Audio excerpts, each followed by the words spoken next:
Muy buenas tardes, señores, y bienvenidos a esta su casa, un día más. Habrá mil cosas que contar, a lo mejor tampoco demasiado relevantes informativamente hablando, en el caso del día de hoy, o trascendentales, pero hay una que a mí me parece escalofriante, por no decir algo peor, y más viniendo de la Fiscalía. Se lo pueden imaginar, aunque para eso mejor lo vamos a explicar. Llevamos días leyendo informaciones que apuntan a que Moncloa ha hecho lo posible para eliminar el nombre de Arnaldo Otegi de una investigación de un crimen antiguo. Y lo han conseguido, como lo oyen. The Objective nos ha estado contando estos días de atrás esta historia y que apunta a que la Guardia Civil, en coordinación con la Fiscalía de la Audiencia Nacional, llevaba desde el año 2020, o sea, desde hace solamente 4 años, algo menos, investigando a Otegi, alias El Gordo, el mote, ¿no?, que le pusieron a Otegi en sus tiempos mozos entre pistolas. Bueno, era un mote que incluso llegó antes de que entrara en la banda terrorista ETA. Entre pistolas, pasamontañas y recorridos en coche para huir de la policía. Y hablamos del Gordo no precisamente por ese sobrepeso, sino por todo lo contrario, por ser un tirillas, pero con pico de oro. Decían que era de los pocos etarras que a finales de los 70 había leído más de un libro. Bueno, le investigaban a Otegi, le han estado investigando hasta hace bien poco, tras descubrir que le dio información clave a la banda terrorista y que la consiguió, ¿cómo? Pues con un interrogatorio al director de la planta de Michelin en Vitoria, Luis Abaitua. Bueno, el líder de H. Bildu, aunque este año, ya saben, no es el candidato en el País Vasco, junto a otro terrorista, cuyo alias era el Bigotes, Luis María Alcorta Maguregui, le secuestraron, le obligaron a meterse en un coche robado, le taparon los ojos con unas gafas oscuras y le condujeron por diversas calles de la ciudad, hicieron una serie de paradas, cambios de automóvil, para que no descubriera cuál iba a ser su paradero final, un monte en las proximidades del Goibar, en Guipúzcoa, el pueblo de Otegi, el pueblo natal. Bueno, este trabajador estuvo secuestrado y cautivo en un zulo durante 9 días y allí Otegi le sometió a un duro interrogatorio. Bueno, pues los agentes de la Guardia Civil han descubierto que la información fruto de ese interrogatorio fue la que le proporcionó Otegi a ETA para asesinar un año más tarde al jefe de las oficinas técnicas de esa fábrica de Michelin en Vitoria, Luis María Ergueta Guinea. Hablamos del 25 de junio de 1980, cuando pues ETA asesinó a Luis María Ergueta de un disparo por la espalda y lo asesinó al instante. Han pasado más de 40 años y es sorprendente. Interesante también que se siga investigando casos que están por resolver, ¿no? Porque recordemos que ETA no ha ayudado en ningún momento a esclarecerlos. Y hablamos del 40% de sus crímenes sin esclarecer. Bien, la Guardia Civil se pone a ello, se pone a investigar con la Fiscalía, pero se paraliza de repente.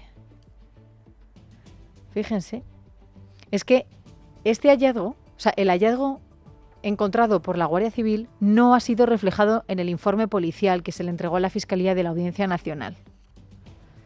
Lo que ha ocurrido es que la teniente fiscal Marta Durántez, que es como se llama, la sujeta, afín a Pedro Sánchez, nos dicen en The Objective, ha comunicado esta misma semana que se archivan las diligencias. Ni rastro de Otegi como colaborador del asesinato del directivo de Michelin en Vitoria, de Luis María Ergueta. Esto es la degradación máxima de la Fiscalía. Una Fiscalía al servicio del Gobierno, además para el blanqueamiento, en este caso ahora, de Otegi y de ETA.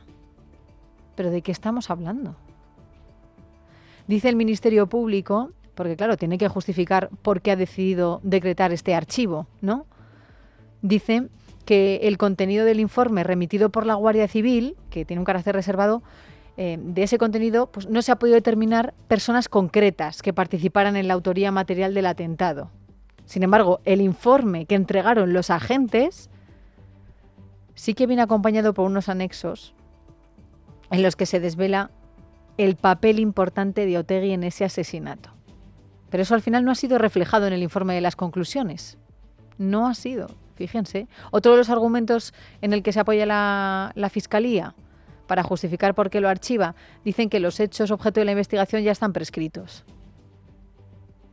Así que, fíjense, el gobierno ordena a diferentes personas dentro de la Guardia Civil, al jefe del Servicio de Información, que elimine las referencias a Arnaldo Otegi en un informe en el que se vinculaba con este atentado de ETA. Y es lo que ha ocurrido, ¿eh? Es verdad que los agentes se han visto obligados a hacer diversos informes, incluso un segundo que entregó el pasado mes de enero, nos explica en The Objective, y en el que Otegi ahí no desempeña un papel preponderante en los hechos, que es lo que finalmente dice Marta Durántes.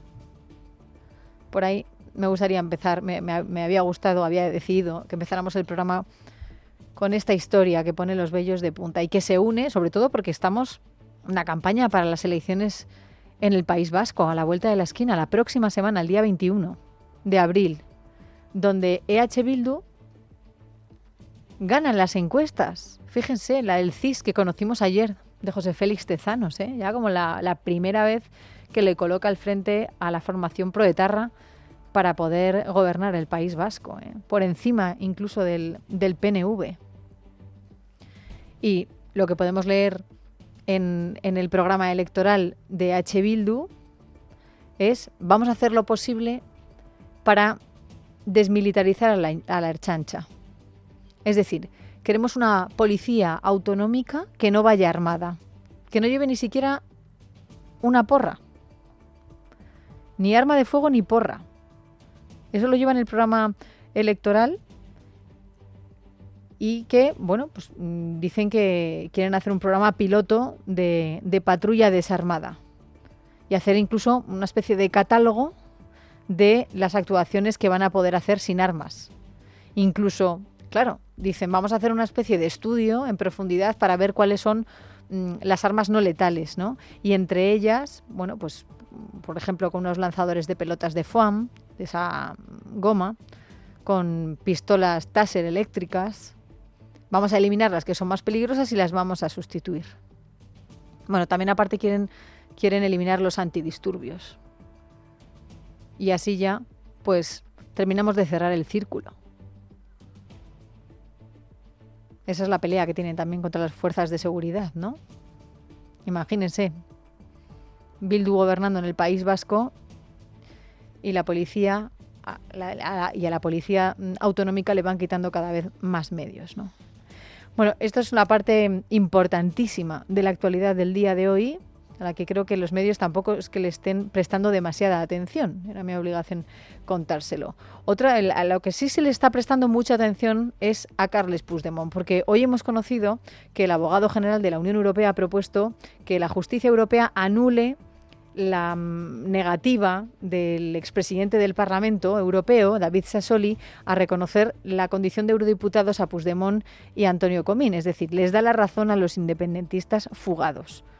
Esta decisión, ya les digo que no va a tener efectos prácticos, porque ya la legislatura europea está prácticamente terminada. Tenemos unas elecciones en el mes de junio y el ministro de Justicia, Félix Bolaños, pues también lo explicaba así. Máximo respeto a ese procedimiento que en este momento se está cursando en el Tribunal de Justicia de la Unión Europea. Hoy se ha conocido un paso más, que es la opinión, las conclusiones del abogado general, que son coincidentes con la jurisprudencia del TJUE, del Tribunal Europeo, durante los últimos años. Y por eso este procedimiento, sea cual sea su resultado final, no va a tener efectos prácticos, porque la realidad es que el Parlamento Europeo, acorde al criterio del propio Tribunal Europeo, ya reconoció el acta de eurodiputado y sus efectos al señor Puigdemont, con lo cual este procedimiento, pues sea cual sea el resultado, no va a tener efectos prácticos porque ya se le ha reconocido su condición de eurodiputado. Bueno, según el abogado general, al negarse a reconocer como eurodiputados a estos dos independentistas, lo que hizo el presidente del Parlamento en ese momento fue poner en cuestión los resultados electorales que ya habían sido proclamados. Es decir, que una vez se han proclamado los resultados, los candidatos electos ya tienen plenas capacidades como eurodiputados. Sin embargo, la legislación española dice que eso en realidad, esas capacidades quedan suspendidas hasta que el candidato jure a la Constitución, ¿no? El juramento de lealtad a la Constitución en la Junta Electoral Central. Y eso no lo hicieron ni Puigdemont ni Comín, porque habrían sido detenidos nada más llegar a España. Bueno, esto al final, ¿en qué se traduce? En más fortaleza para el candidato Carles Puigdemont. Hoy, por ejemplo, el presidente de los populares, Alberto Núñez Feijóo, en un acto con Alejandro Fernández en Lérida, le ha dicho que, al independentismo catalán, que acabe ya los insultos a los jueces. Que es que, mira, luego la justicia les da la razón a veces. Y que lo que tiene que hacer Puigdemont es someterse también a la resolución de los tribunales españoles. Bueno, más allá de la trascendencia o no que pueda tener esta noticia, hoy lo que vemos es que algunos de los investigados por el caso Tsunami hemos conocido que ya no viven en España, que han huido incluso hace meses. Hoy el contador sigue subiendo. Al menos hay 8 que no confían en la ley de amnistía, no confían en el Poder Judicial porque han llegado a decir que quieren instrumentalizar un procedimiento penal para boicotear la ley de amnistía. Y no deja de ser interesante, porque de verdad que ayer conocimos unos cuantos y hoy otros tantos. Nos lo cuenta Verónica Jorro. Y en total son 8 las personas investigadas por el caso Tsunami Democratic que se han fugado de España. Ayer el dirigente de Òmnium, Oleguer Serra, anunciaba que llevaba 6 meses en Suiza. Hoy lo han hecho el empresario Josep Campmajó y el periodista Jesús Rodríguez, que también se han instalado en el país helvético. Este último ha explicado en TV3 las razones que le llevaron a abandonar España. Marxo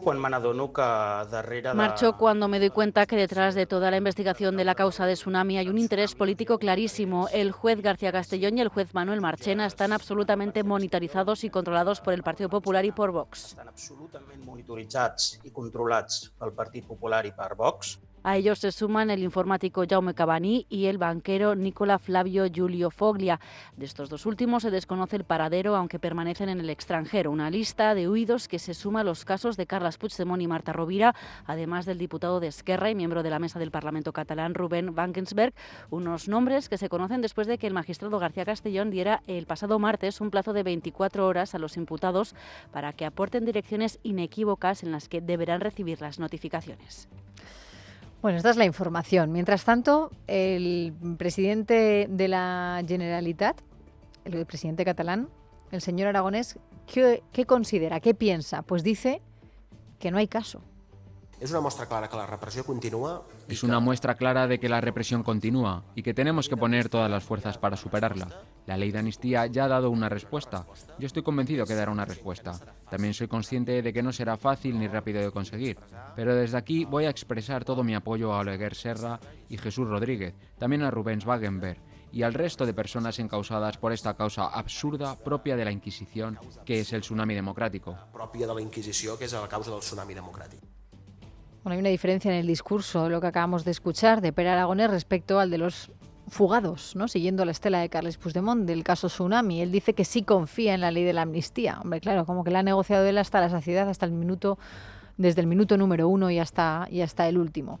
Para rematar el asunto de Cataluña, fíjense, y lo que tiene que ver con las negociaciones como socio preferente del gobierno, en el caso de Esquerra Republicana, esta semana vimos, el martes concretamente, cómo el Tribunal Constitucional paralizó la iniciativa legislativa popular que se empezó a tramitar en el Parlamento de Cataluña en el mes de febrero y que, ya saben, buscaba declarar la independencia de Cataluña en dicha Cámara. Esa iniciativa la presentó un partido llamado Solidaridad por la Independencia, se admitió a trámite por el órgano de gobierno de la Cámara catalana con los votos a favor de Junts y de la CUP, pero con la abstención de Esquerra Republicana. Bueno, los letrados de la Cámara ya advirtieron de que esa iniciativa legislativa popular, esa ILP, era inconstitucional y que además superaba el ámbito de actuación de la Cámara.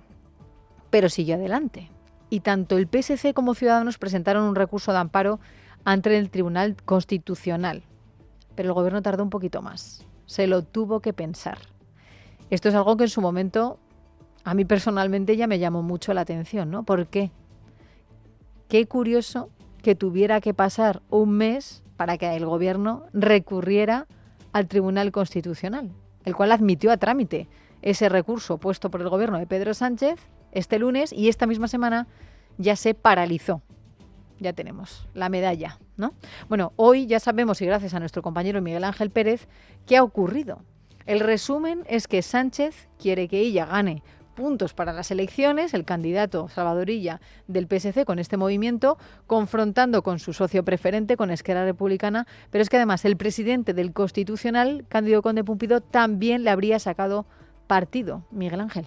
El presidente del Gobierno, Pedro Sánchez, y el presidente del Tribunal Constitucional, Cándido Conde Pumpido, han aprovechado la proposición de ley de declaración de la independencia de Cataluña aprobada por el Parlamento catalán el pasado 20 de febrero para hacer campaña. El Pleno del Tribunal Constitucional admitía este martes a trámite por unanimidad la denominada impugnación de disposiciones autonómicas promovida por el propio Ejecutivo Socialista, es decir, un recurso presentado por el Gobierno ante el Constitucional contra una resolución acordada por una comunidad autónoma.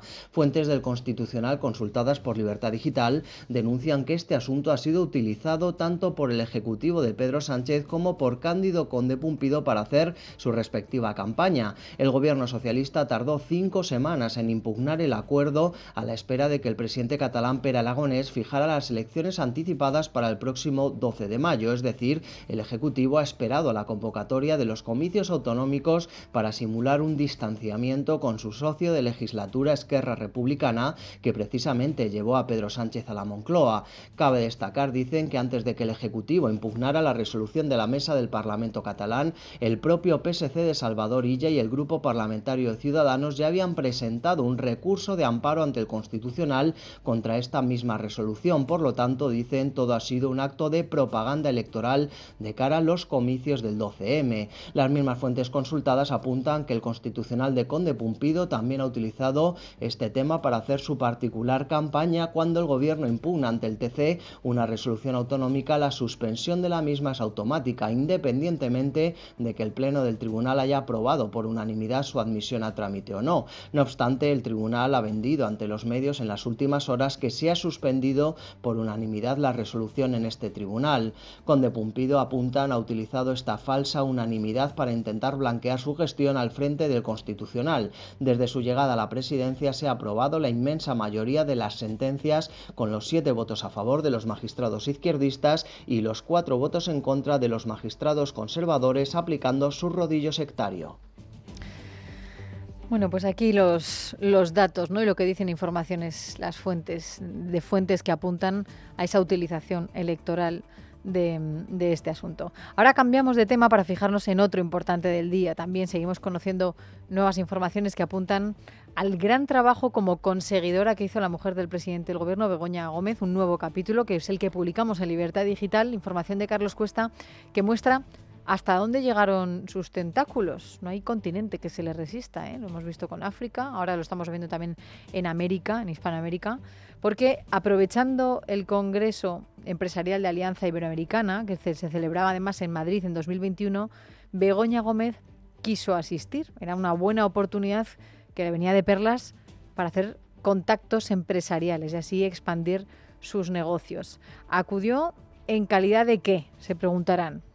Bueno, pues como directora de la Cátedra Extraordinaria de Transformación Social Competitiva de la Complutense de Madrid, ¿no?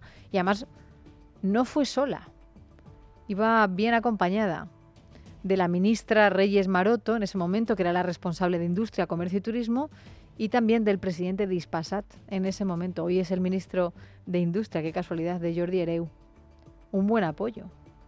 Pero es que al año siguiente también estuvo en el mismo acto de este lobby en República Dominicana, ¿no? Aparece además, publicamos un papel más activo de la propia Begoña Gómez en esas ponencias, ¿no?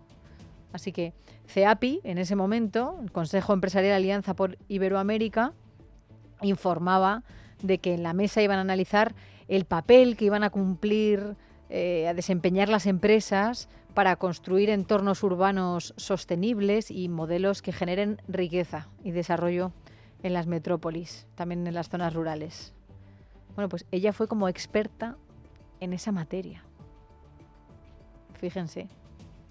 O sea, el cargo que tenía, bueno, primero una cátedra sin tener carrera universitaria de ningún tipo, ya era directora de la Cátedra de Transformación Social Competitiva. Pero iba como experta de transformaciones de ciudades. En fin, por informaciones como estas, el Partido Popular ha decidido ir añadiendo nombres a su lista de comparecientes en la comisión de las mascarillas de Koldo, del PSOE y de Begoña en el Congreso. También en el Senado, que ya saben, hemos conocido la lista esta misma semana y lo que han hecho hoy en el Partido Popular ha sido ampliarla, ir añadiendo más nombres. Bueno, aunque no han citado a la mujer del presidente del Gobierno, hoy Elías Bendodo, que es el vicesecretario, el portavoz del PP en esa comisión, ha dicho que hay que hablar con todos los que rodean a Begoña Gómez.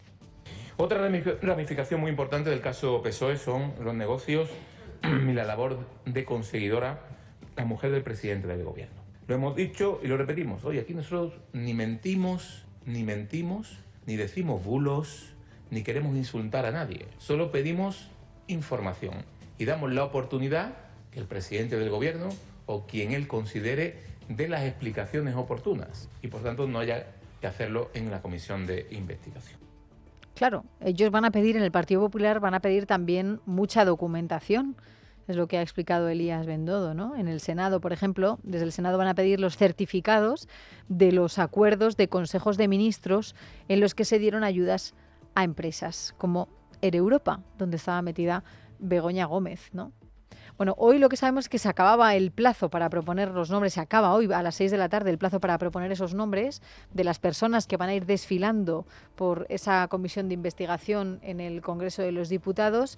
El PP ha pedido la citación, lo ha ampliado en el día de hoy, de la exvicepresidenta y la que fuera también ministra de Economía, Nadia Calviño, y también de la exministra de Industria, Reyes Maroto, por su vinculación con asuntos de Begoña Gómez. Estos dos nombres se suman a esa lista de los 58 comparecientes llamados tanto al Senado como al Congreso, porque van a llamar a las mismas personas. No obstante, Bendodo ha señalado que se trata de un listado de comparecientes, también lo ha dicho Borja Semper, que está abierto porque la investigación también sigue en marcha. De la comisión del Senado lo que sabemos es que pues además añaden otro nombre en el Partido Popular para que vaya a dar explicaciones. Es el caso de la ministra de Inclusión y Seguridad Social, Elma Saiz, porque se lo había pedido UPN. Habían hecho una petición de 4 nombres, bueno, pues se les atiende de esta manera, porque era consejera de Economía y Hacienda en el Gobierno de Navarra cuando se compraron mascarillas por parte del gobierno de la socialista María Chivite por valor de 2 millones de euros y que no se utilizaron. Y a pesar de que no se utilizaron, seguían comprando mascarillas y además a precios inflados. El PSOE también está terminando de perfilar la lista de los comparecientes en esa comisión de la corrupción. Hoy, por ejemplo, esto es curioso, ha citado, el PSOE, ha citado al que fuera ministro de Sanidad suyo, ahora del PSC, el candidato a las catalanas, Salvador Illa.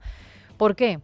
Bueno, pues porque lo había pedido el PP, porque lo había pedido Esquerra, Junts también lo había pedido y Vox. Y entonces en el Partido Socialista sabían que no se iban a librar, que es que al final Salvador Illa iba a tener que dar explicaciones, como es lógico, es que era el ministro de Sanidad, además, aparte. Así que pues que mejor que sumarse a esa petición. Así que Illa también va a declarar en la comisión del Senado, en el Congreso y en el Senado. Y el propio Illa ha explicado en un medio de comunicación que se llama Radio Estel, que es catalán, que él va encantado. A mí explicarme no creo que me perjudique. A partir de aquí, si algunos no lo hacen con la intención de conocer mis explicaciones, sino con la intención de perjudicarme o beneficiarme, yo ahí no entro. Y además me es indiferente. Yo, como he hecho siempre, me explicaré y no tengo nada más que decir. Y no tengo res més a dir. Bueno, hay que decir otra cosa, que con esta petición del Partido Socialista, llamando a Salvador Illa también a que explique lo que tenga que explicar, hacen otra cosa, que es el de poder intentar colocar su comparecencia en la fecha que a ellos les conviene en el calendario. Es decir, que justo no les pille antes del 12 de mayo, en el final de la campaña, ¿no? Para que no se vaya al traste el resultado electoral en Cataluña.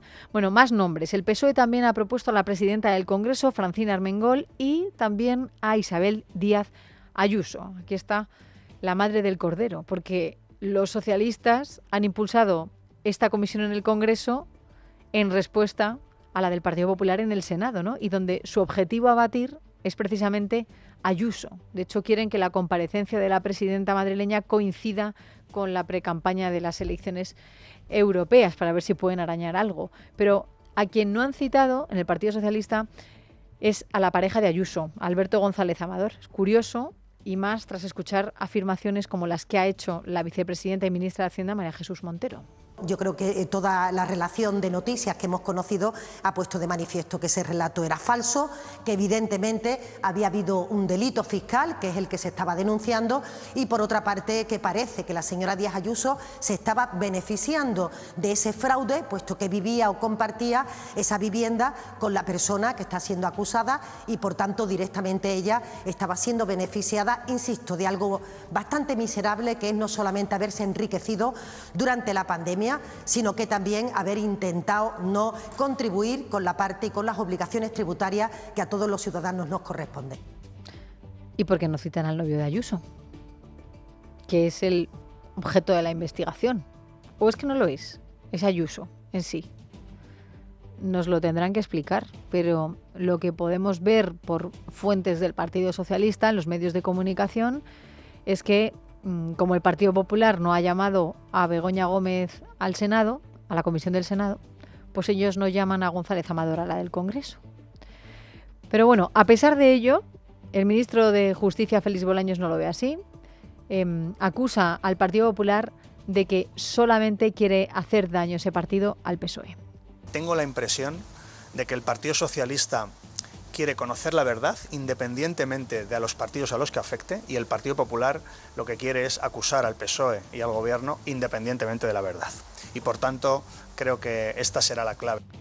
Bueno, donde hay lío también es en Sumar, sobre la comparecencia de Ayuso, porque Sumar, ya saben, cambia de opinión cada 10 minutos aproximadamente. Íñigo Errejón dijo en marzo que iban a llamar a la presidenta de la Comunidad de Madrid porque hay indicios suficientes, pero hoy Yolanda Díaz ha dicho que no, hasta en 2 ocasiones en una entrevista en Telecinco, porque no quiere convertir la comisión de investigación en un espectáculo mediático. No, no vamos a convertir las comisiones, desde luego, en la representación de Sumar en un espectáculo. Ya le anticipo, esto es un trabajo parlamentario, pero le anticipo que los diputados y diputadas de Sumar están haciendo un trabajo serio, que fundamentalmente se centra, digamos, que en cargos intermedios, se fundamenta también en las personas periodistas, ¿no?, que han llevado investigaciones sobre corrupción, en personas expertas que puedan ilustrar cómo funciona la corrupción, y también en los corruptores de este modelo económico, que son claves y de los que nunca hablamos, ¿no? Creo que vamos a intentar convertir la comisión en seriedad y no en el espectáculo mediático que parece que se quiere convertir. Espectáculo mediático el de Sumar, porque acto seguido fuentes de Sumar se han apresurado a decir que de eso nada, que quieren citar a Ayuso. Así que aquí vemos el liderazgo de Díaz. Ese sí que es el verdadero espectáculo, el circo, ¿no? Después lo vamos a comentar en la tertulia. Bueno, al final ambas comisiones de investigación, como siempre, las van a utilizar los partidos a su antojo para dejar en evidencia al adversario, por mucho que Bolaños diga que ellos están buscando la verdad. Por tanto, puede pasarles factura de cara a la opinión pública. En este sentido, hoy hemos visto que el CIS de Tezanos sigue dispuesto a echarle un cable al Gobierno del que depende. Hoy, en una nueva encuesta, aupa a los de Pedro Sánchez a pesar del caso Koldo y a pesar de la amnistía. Es más, pronostica una recuperación del partido de Sánchez respecto al mes pasado. Nos lo cuenta Noelia Bautista. Según Tezanos, no hay escándalo que erosione al Partido Socialista porque, a la luz del último barómetro del CIS, la trama Koldo o las revelaciones periodísticas sobre la mujer del presidente Begoña Gómez no solo no le penalizan, sino que le impulsan a recortar su distancia con el Partido Popular en contra del resto de sondeos privados. Tanto es así que revela el último barómetro del CIS que si en marzo la brecha entre ambos era de 2,7 puntos, ahora, un mes después, se limita a tan solo 1 punto. Aún así, los de Alberto Núñez Feijóo se irían ganando las elecciones con una estimación de voto del 33,5%, medio punto porcentual menos que hace un mes. Por su parte, el PSOE de Sánchez seguiría en segunda posición con una estimación de voto del 32,5%, 1,2% más que en el mes de marzo. En tercera posición continúa Vox, que según este último CIS sumaría 2 décimas en estimación de voto hasta el 10,1%, y le seguiría Sumar de Yolanda Díaz con una estimación de voto del 8,2%, 1 punto menos que hace un mes, caída que se produce tras el desencuentro entre el Gobierno y Sumar por no haber presentado los presupuestos de este este año y que suma casi por completo Podemos. En quinta posición, los morados rebotan un 0,9% hasta una estimación de voto del 3,1%. Entre los socios de Sánchez, poca variación, más allá de que Esquerra suma medio punto en estimación de voto y que el PNV, lejos de lo que dijo el barómetro de ayer sobre las elecciones vascas, supera a Bildu en estimación de voto con un 1% frente al 0,9% de los proetarras. Para apoyar la imagen del presidente Sánchez ha querido Tezanos colar también el debate europeo en este barómetro, en el que pregunta ¿en qué medida cree usted que afecta a su vida diaria en España las decisiones que se toman en Europa y quién ha defendido mejor los intereses de España en la Unión Europea? Aún así, ninguno de nuestros líderes políticos llega al aprobado. Sánchez es el mejor valorado con un 4,22, seguido de Núñez Feijóo con un 4,14, mientras Yolanda Díaz ocupa la tercera posición con un 4,07 y a mucha distancia Abascal está con un 3. Por cierto, que según este CIS de abril, Sánchez no podría reeditar el pacto de investidura para seguir gobernando porque entre la amalgama de partidos que le sostienen en la Moncloa no llegarían al 47% de la estimación de voto.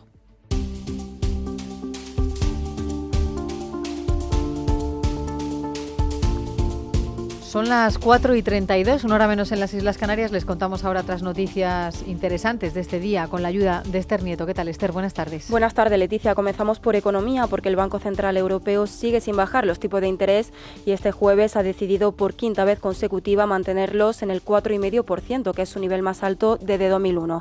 La institución no se sale del guión marcado desde hace meses, pero se abre a reducir el nivel actual de restricción si la inflación continúa con su dinámica descendente.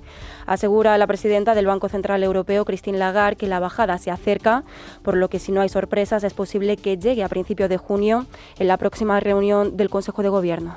El Consejo de Gobierno ha decidido hoy mantener los 3 tipos de interés oficiales del BCE. La información que hemos recibido ha confirmado en términos generales nuestra evaluación anterior de las perspectivas de inflación a medio plazo. La inflación ha seguido cayendo, impulsada por una menor subida de los precios de los alimentos y los bienes.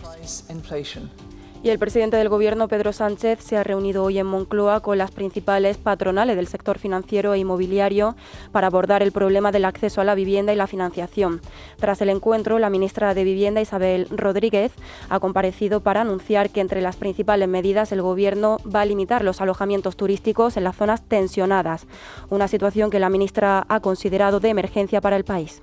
De que existe una emergencia, de que existe una razonable o que existe una emergencia imperiosa para intervenir este tipo de situaciones, cuando este tipo de alojamientos complican el alojamiento residencial y, por tanto, complican la vida a quienes habitan estas ciudades. Y el Ministerio de Defensa ha suspendido de empleo y sueldo al capitán al cargo del ejercicio en la base de Cerro Muriano, en Córdoba, en el que murieron ahogados 2 militares el pasado 21 de diciembre. La medida, que se ha publicado este jueves en el Boletín Oficial de Defensa, se produce tras una petición por parte de los familiares de los militares fallecidos al ministerio que dirige Margarita Robles. Ahora el oficial queda pendiente de destino. Tiene todos los detalles José Luis Pascual. Luis Romero, el abogado de la acusación particular en nombre de los padres del soldado Carlos León, fallecido con otro militar el pasado 21 de diciembre en un ejercicio en la base de Cerro Muriano, en Córdoba, pedirá el cese total de la actividad para el capitán Ignacio Zúñiga, que dirigió el ejercicio, ya que puede pedir otro destino tras decretarse su cese en el actual. Romero ha reaccionado así tras conocer que el Ministerio de Defensa ha decretado el cese en destino de Zúñiga, según publica este jueves el BOE, que cita que el capitán destinado en el Regimiento de Infantería La Reina II ha pasado a la situación de servicio activo pendiente de asignación de destino en Córdoba.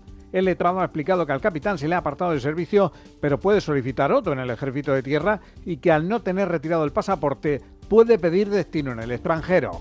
Y los 69 bolivianos que fueron interceptados la semana pasada en el puerto de Barcelona con visados falsos serán deportados hoy a su país. Solo una mujer y sus 3 hijos permanecerán en Cataluña al tener familia en Gerona. De esta forma, la policía ha comunicado formalmente a las familias que rechaza su entrada en territorio español, donde presuntamente tenían intención de instalarse. Hasta que comiencen los viajes de regreso, los afectados siguen en el barco que la compañía MSC Cruceros puso a su disposición cuando se desencadenó la crisis. Y terminamos contándoles que el Parlamento Europeo ha aprobado este jueves una resolución que defiende incluir el derecho a un aborto seguro y legal, de forma que quede consagrado en la Carta de los Derechos Fundamentales de la Unión Europea.